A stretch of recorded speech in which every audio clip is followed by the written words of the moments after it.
Bueno, pues muchas gracias, Rafa, por esta introducción, que lo ha hecho muy bien, como siempre, por la presentación y también por la invitación a participar en las jornadas de esta forma y sobre un tema que pues, me parece realmente apasionante, no solo interpretar la Biblia, que por supuesto también, sino pues, la reflexión sobre la metodología. Voy a seguir el esquema que tenéis en las carpetas. Bueno, dado que en esta pequeña mesa tengo yo la primera palabra, me voy a permitir presentar, aunque sea brevemente, dos cuestiones que a mi juicio hoy acompañan a la Biblia y que son importantes. Como propongo en el primer punto, la tarea interpretativa es una labor necesaria y actual. Por una parte, es necesaria y esta necesidad deriva del hecho, como nos ha dicho muy bien esta mañana Toño Badiola, del hecho de que en las páginas de la Biblia nos encontramos con textos del pasado y de naturaleza histórica, es decir, que han sido escritos por seres humanos que creemos han sido inspirados por Dios y que, y cito Dei Verbum 11, en el proceso de escritura, como verdaderos autores, usaron todas sus facultades y talentos. Este carácter histórico de la Biblia hace que al mismo tiempo hoy estemos cerca y lejos de ella. Estamos cerca, y especialmente me parece que lo estamos, los que hacemos una lectura creyente de la Escritura, porque con aquellos oyentes originales nos une una misma fe, unas mismas creencias y prácticas, aunque salvando las distancias y las diferencias, y en este sentido los textos nos invitan a entrar en diálogo con aquellos creyentes de entonces y sus escrituras. Un aspecto que, como digo, esta comunión con aquellos creyentes del pasado me parece decisiva.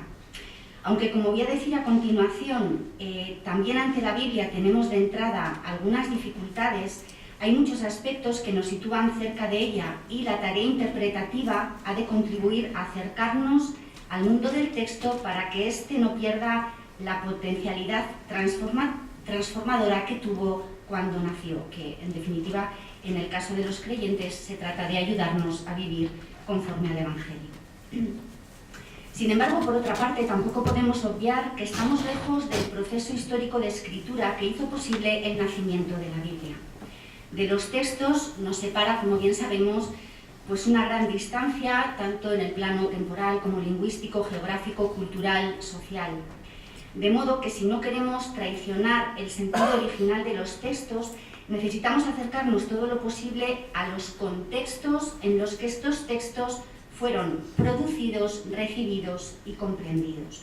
Y para ello hemos de utilizar todas las herramientas que estén a nuestro alcance. Sobre esto hablaré sobre todo en la tercera parte, que explicitaré algunas de las herramientas que nos pueden ayudar a ello.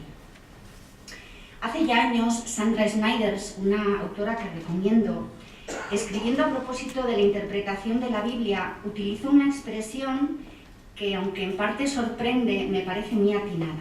Decía esta autora que la tarea interpretativa requiere tomar distancia de los textos y también, digo yo, tomar conciencia de la distancia que nos separa de ellos y leerlos de forma crítica, y esto con una doble finalidad: proteger al texto del lector y, a la inversa, proteger al lector del texto. El texto ha de ser protegido del lector en el sentido de que hay que evitar caer en el peligro que fácilmente nos acecha de aplicarle categorías que son de nuestro mundo pero que son ajenas al mundo del texto, es decir, con otras palabras, caer en el peligro del anacronismo. Pero el lector actual también ha de ser protegido del texto, esta quizá es la parte que más pueda sorprender, en el sentido de que no siempre comparte ni tiene por qué hacerlo la cosmovisión de los contextos originales. Un ejemplo de esto sería, por ejemplo, las categorías o los conceptos de pureza e impureza del tiempo de Jesús, que hoy nos resultan muy ajenos. Otro ejemplo, utilizo ahora un texto, un pasaje del Evangelio de Juan en 8:44.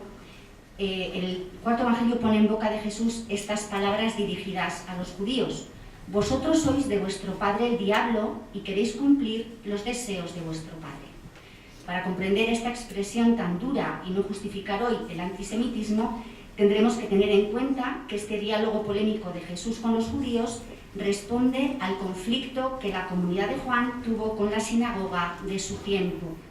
Las palabras del cuarto evangelio, por tanto, las podemos explicar a la luz de las circunstancias, son situacionales y las podemos comprender a la luz del uso de la retórica que pretende sostener la identidad amenazada de la comunidad de Juan, de tal manera que a los enemigos les pone la etiqueta de ser hijos del diablo y los creyentes jovánicos les llama hijos de Dios.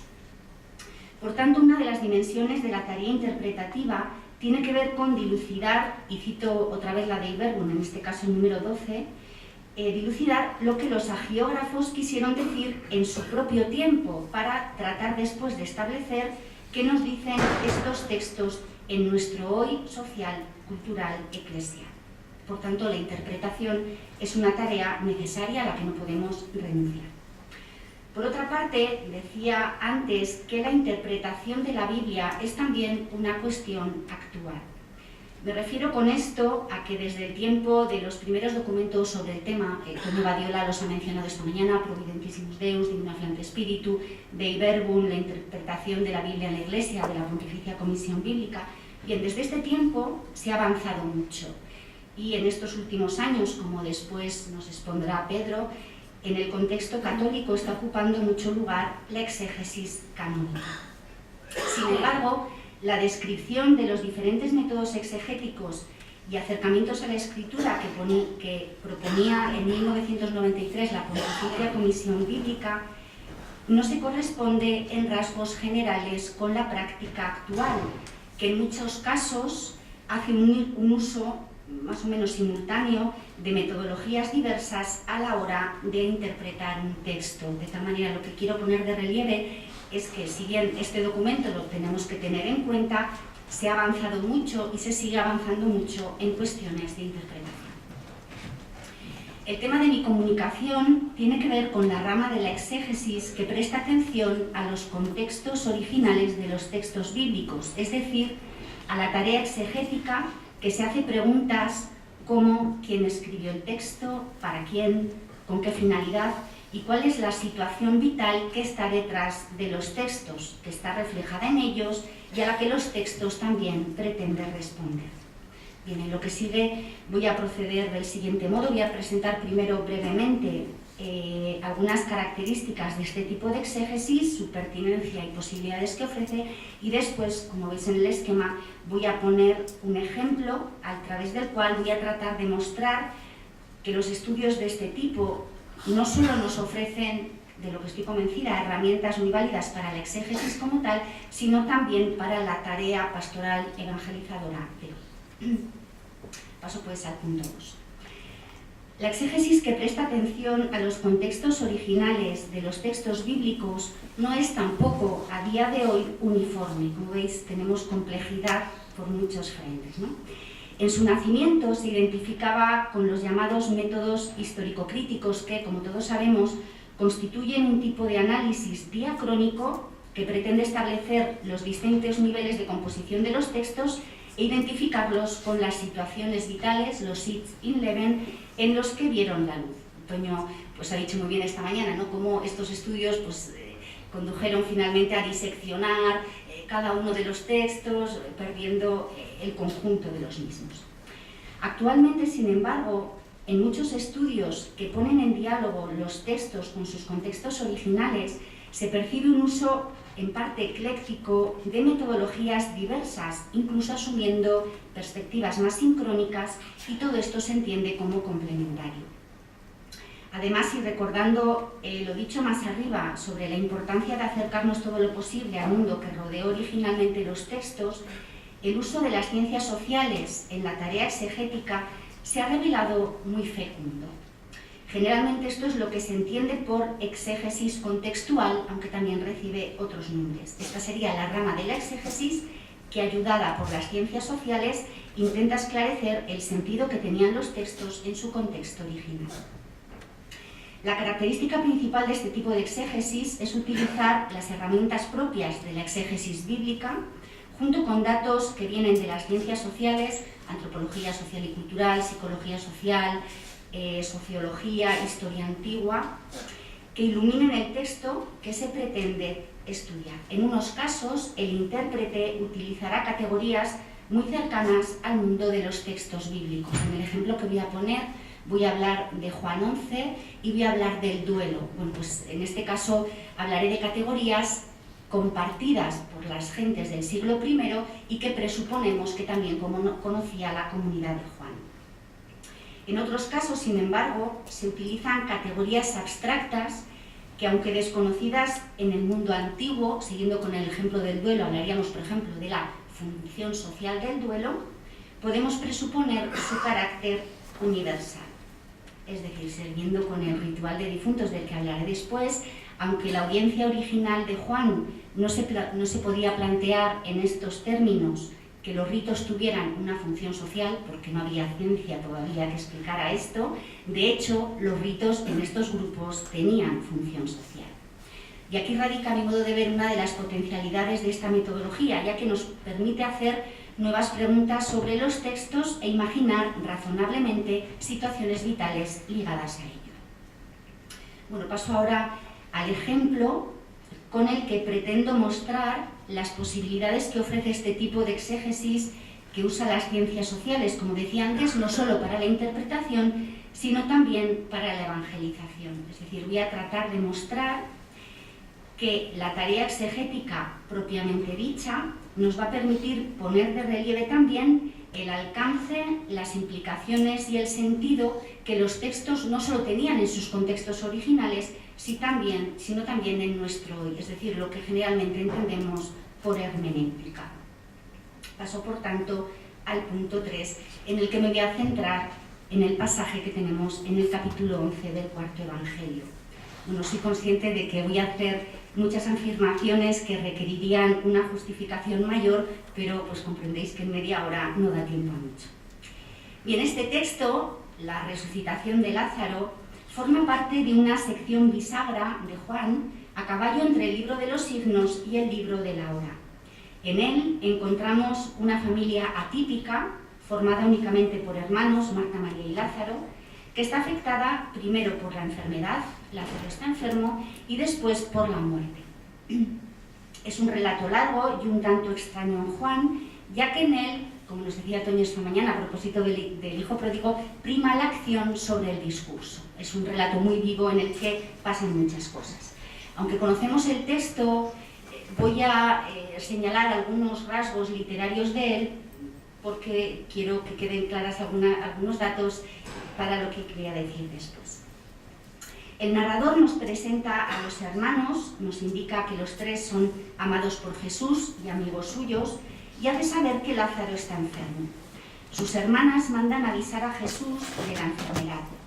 Jesús está en ese momento al otro lado del Jordán, ya que en el capítulo 10, el capítulo anterior, ha tenido que escapar de los judíos que querían prenderle. Tras recibir la noticia, Jesús no se pone en camino de inmediato, sino que, para sorpresa del lector, espera lo suficiente como para que su amigo muera. Los discípulos se extrañan de que Jesús decida ir a Betania, porque allí corre peligro de muerte, pero no logran disuadirlo. Cuando Jesús está cerca de Betania, al lector se le hace saber que Lázaro lleva ya 4 días en el sepulcro, lo que para los judíos equivalía a estar irremediablemente muerto, es decir, ha desaparecido cualquier esperanza de que pueda volver a la vida.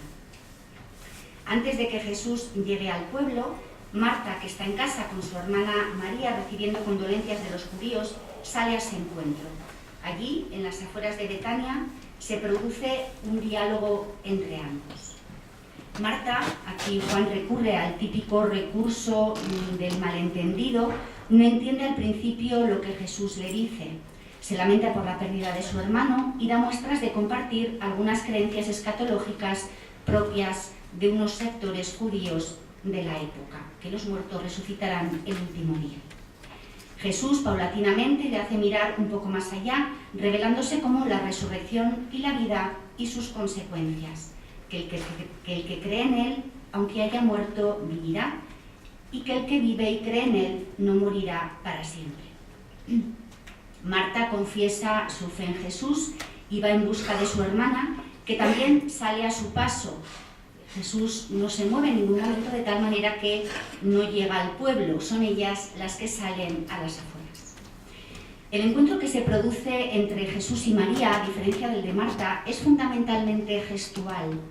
Ella, al igual que su hermana, se lamenta por la pérdida de Lázaro con una expresión semejante a la que había utilizado anteriormente Marta: Señor, si hubieras estado aquí, no habría muerto mi hermano. Pero María pronuncia estas palabras estando postrada a los pies de Jesús y llorando. A continuación se produce una reacción muy emocional por parte de Jesús, se conmueve interiormente, se turba, llora y derrama lágrimas. Después se dirige al sepulcro. Tras dirigir una oración al Padre, Jesús grita con fuerte voz: Lázaro, sal fuera, y el difunto sale atado de pies y manos en vendas y envuelto el rostro en un sudario. Jesús da entonces la orden de desatarlo y dejarle ir. El milagro provoca una división interna de los judíos, unos van a creer en Jesús, mientras que otros van a acusarle a los fariseos, de tal manera que se celebra un consejo que decide condenar a Jesús a muerte. Jesús entonces nuevamente se marcha y huye en esta ocasión a una ciudad llamada Efraín. Si hacemos un análisis literario y teológico del pasaje, encontramos en el texto aspectos como los siguientes. Voy a resaltar únicamente algunos. En primer lugar, si comparamos esta escena con los relatos sinópticos de resurrecciones de muertos, la hija de Jairo, el hijo de la viuda de Naín, comprobamos que aquí tenemos una narración mucho más desarrollada, ya que el muerto está irremediablemente muerto cuando Jesús aparece en la escena, y además se presta mucha atención a la situación en la que queda la familia después de la muerte, que se describe con gran detalle. El segundo aspecto que quiero señalar es que en el texto en realidad tenemos dos hilos narrativos que se van entrecruzando, no solo uno. El texto nos habla, en primer lugar, de la muerte y de la vuelta a la vida de Lázaro, pero de manera indirecta también se anticipan la muerte y resurrección de Jesús. Jesús está amenazado también de muerte y se hace mención de la gloria y la glorificación, que, como bien sabemos, este aspecto está en Juan ligado a lo que va a ocurrir en la cruz. El tercer aspecto es que este doble hilo narrativo se percibe también en la descripción en términos muy similares de los dos sepulcros, el de Lázaro y el de Jesús, y de lo que sucede en ambos. Entre los dos hay muchas semejanzas. En ambos lugares se alude a la piedra que los cubre, al lugar ocupado por los cuerpos, al sudario y los lienzos, y también a las lágrimas derramadas por una mujer. Este aspecto es muy importante en el texto. En ambos lugares, además, se usa un verbo griego, jorao, para expresar el hecho de ver a Jesús, que se asocia con María Magdalena y con María de Betania. Este verbo, jorao, es muy importante, ya que Juan lo utiliza para expresar un tipo de visión que, a diferencia de la expresada por otros, por ejemplo, Ceoreo, muestra a alguien que es capaz de descubrir a Jesús en su condición de resucitado. Así, Juan lo que nos está haciendo es presentar a María Magdalena y a María de Betania como mujeres creyentes que, al llorar, y precisamente porque lloran, son capaces de ver, de descubrir que la muerte se ha transformado en vida. Estos motivos, este ver y el tema de las lágrimas, nos llevan a otro lugar del Evangelio, a los discursos de despedida, y en concreto al capítulo 16, donde Jesús dice a sus discípulos que cuando muera llorarán y se lamentarán, que estarán tristes pero después se alegrarán, que primero no le verán pero después le verán. Aquí Juan utiliza nuevamente este verbo jorao. El último aspecto que quiero destacar es el uso del verbo ir, que utiliza Jesús cuando da orden a los que le acompañan para que desaten y dejen ir a Lázaro. Es el verbo griego hipago, que Juan utiliza muchas veces para expresar la marcha de Jesús al Padre, es decir, la marcha de Jesús al mundo divino después de su muerte. De tal manera que parece que con este verbo Juan quiere indicar algo más que la simple salida de Lázaro de la tumba. Bien, teniendo en cuenta estas características, no resulta descabellado pensar que lo que Juan ha querido plasmar en este relato no es tanto un episodio de la vida de Jesús, cuanto el reflejo de la experiencia de la muerte en el tiempo de la comunidad y la reflexión que dicha experiencia suscitó. Es decir, dicho de otro modo, estamos ante un grupo de seguidores de Jesús que ante la muerte de uno de sus miembros vive una serie de experiencias y reflexiona sobre el alcance de la resurrección de Jesús para el destino de sus propios muertos. Así, este relato, en el que, como he señalado antes, aparecen tanto la muerte y resucitación de Lázaro como la muerte y resurrección de Jesús, establece una relación causa-efecto entre los dos personajes, es decir, porque Jesús ha muerto y resucitado, Lázaro sale del sepulcro y la muerte no acaba con él. Bueno, vamos a dejar ahora momentáneamente el texto y nos vamos a preguntar por el ámbito de las ciencias sociales que puede iluminarlo. Dado que este trata sobre una familia que se encuentra en duelo, nos vamos a fijar en lo que la antropología y sociología dicen sobre el hecho de la muerte. Estas disciplinas indican que ante la muerte, la vida individual y social quedan perturbadas. El orden social, que generalmente da sentido a la vida, se cuestiona. Por ejemplo, las convicciones o valores que habitualmente tenemos pueden desmoronarse. Esto explica que ante la muerte todas las sociedades desplieguen mecanismos que contrarresten esta amenaza, reafirmando y contribuyendo a consolidar los valores y creencias centrales del propio grupo. Entre estos mecanismos se encuentra el ritual de duelo, que es transcultural, es decir, todas las sociedades de todos los tiempos hacen duelo para despedir a sus muertos. El ritual de duelo en el mundo mediterráneo antiguo, y aquí voy a hablar de categorías cercanas al mundo de Juan, de las que he hablado antes, consistía en lo siguiente. Primero se dictaminaba oficialmente la muerte, después se preparaba el cadáver, comenzaban los lamentos y elegías y los primeros signos de duelo, procesión funeraria, incineración o inhumación y celebración de un banquete de difuntos. En este proceso de duelo, las tareas y los roles de los varones y de las mujeres estaban divididas. Lo propio de las mujeres era hacerse cargo de los muertos, llorar, manifestar emociones y entonar lamentos que muchas veces tenían un tono de protesta ante el hecho de la muerte. Lo propio de los varones, esto ha sido aquí hasta hace bien poco, era el dominio de las emociones y pronunciar elegías, es decir, discursos con los que se ensalzaba al difunto y se expresaba el sentido de la muerte y las buenas causas a las que ésta servía. Bien, pues teniendo en cuenta estos datos de las ciencias sociales, nos disponemos ahora a ponerlos en diálogo con el texto de Juan y la comunidad en la que este texto se escribió. En primer lugar, la información sobre la incidencia de la muerte en los grupos nos ayuda a imaginar lo que ésta pudo provocar en la comunidad joánica, un colectivo con pocos años de vida, estamos a finales del siglo I, en proceso de consolidación e inmerso en una dura polémica con la sinagoga de su tiempo, un grupo muy vulnerable.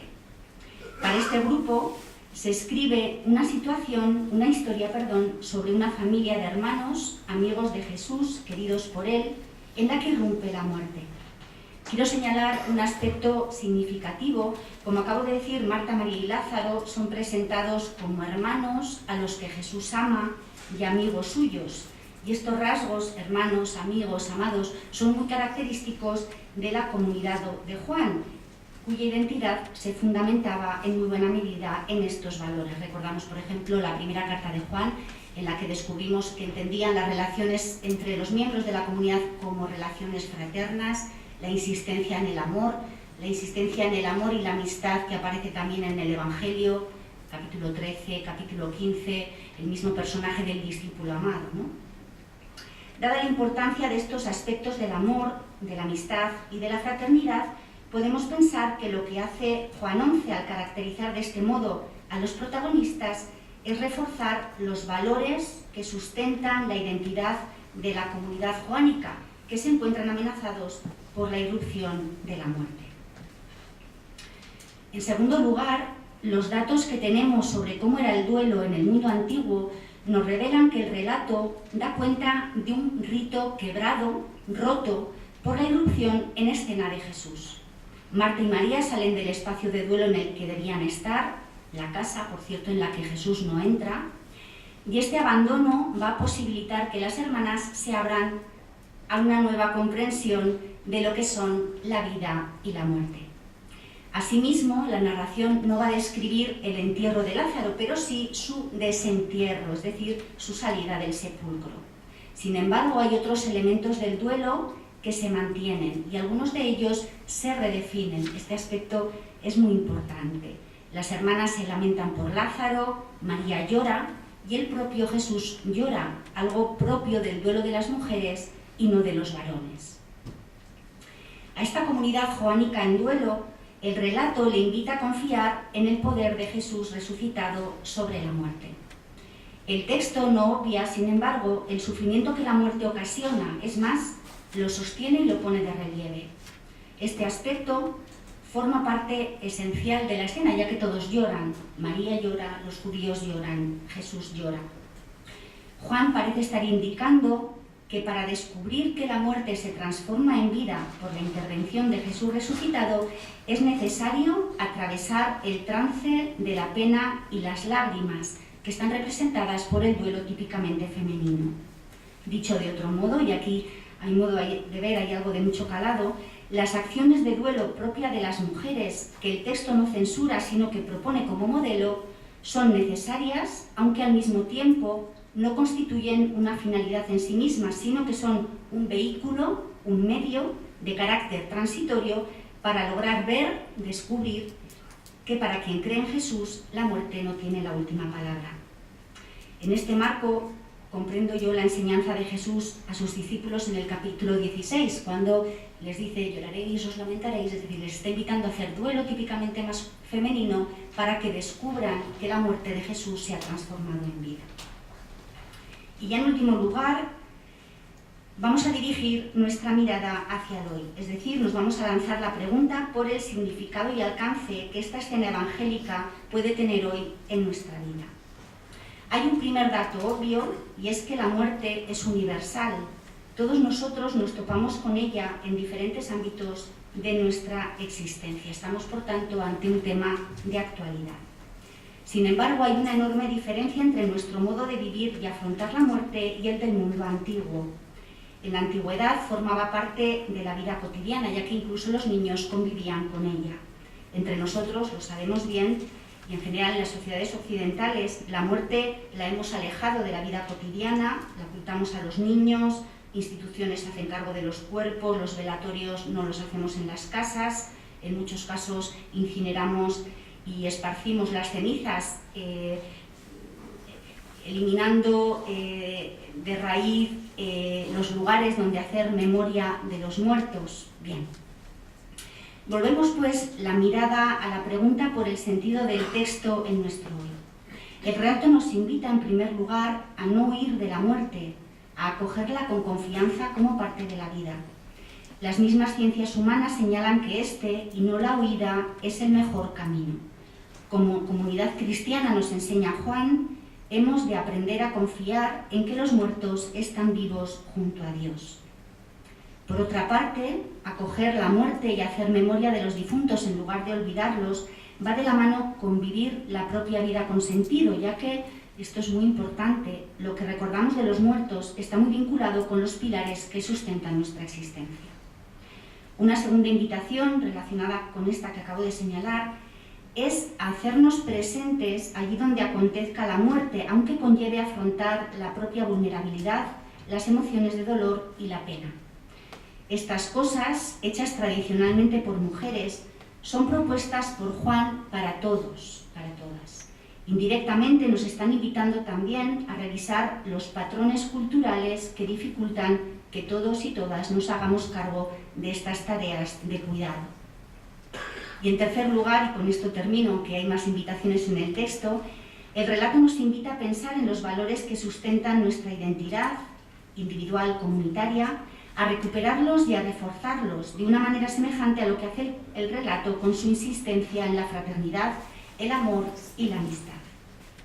Bien, comenzaba esta reflexión diciendo que hoy estamos al mismo tiempo lejos y cerca de la escritura. Con el ejemplo que acabo de poner he tratado de desentrañar el sentido que el relato de Juan pudo tener en su contexto original, un contexto del siglo I del que estamos un poco lejos. Sin embargo, he tratado de acercarnos al mundo del texto y al mensaje que todavía hoy tiene para nosotros. Espero pues que se haya podido ver este puente y termino ya y cedo la palabra a Pedro, que nos va a hablar de otro acercamiento.